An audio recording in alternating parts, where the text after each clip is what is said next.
Epektibo November 1. Simula na po ng mga pagbabago at mas pinahigpit na requirements sa postgraduation work permit sa Canada. Ang detalye sa report na ito.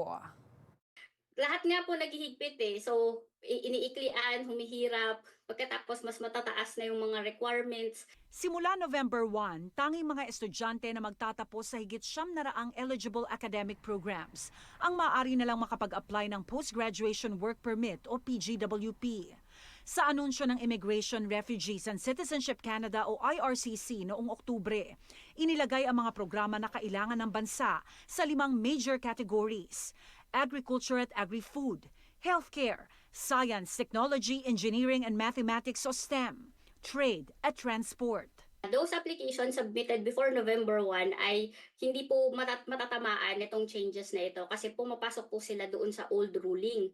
Pero yung mga isa-submit po or nag-submit today, starting today onwards, applicable na po sa kanila itong ruling na ito. Bukod sa limitadong programa o fields of study na dapat pasukin para maging PGWP eligible, epektibo rin ang mas mataas na requirement pagdating sa language proficiency scores para mabigyan ng permit.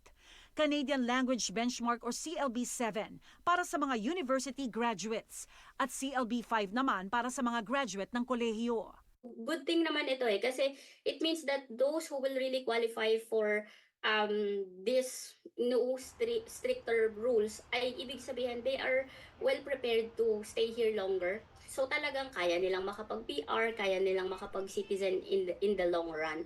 Binatikos ng Migrant Workers Alliance for Change ang mga pagbabagong ito. Ibinabaling daw ang sisi sa mga migrant sa hinaharap na problema ng bansa. Imbis na ibaling ang atensyon at aksyon sa mga naglipanang nananamantala sa problemadong immigration at housing system ng Canada para lang kumita.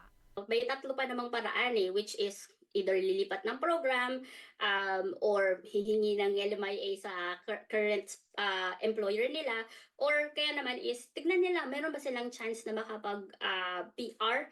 Kung hindi man sila kunwari qualified doon sa current na province nila para doon sa provincial nomination.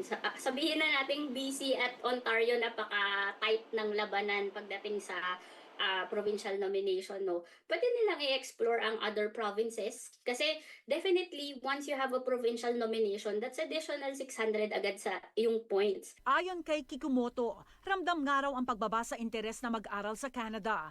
Pero sa tamang pagpaplano at gabay, posible pa rin daw sa mga pangarap pa ring manirahan sa bansa. Sa mga kababayan natin na nagpapanik, natatakot dahil hala, hindi ako umabot, di ako nakapag-submit, huwag kayong mawawala ng pag-asa kasi lagi namang merong paraan.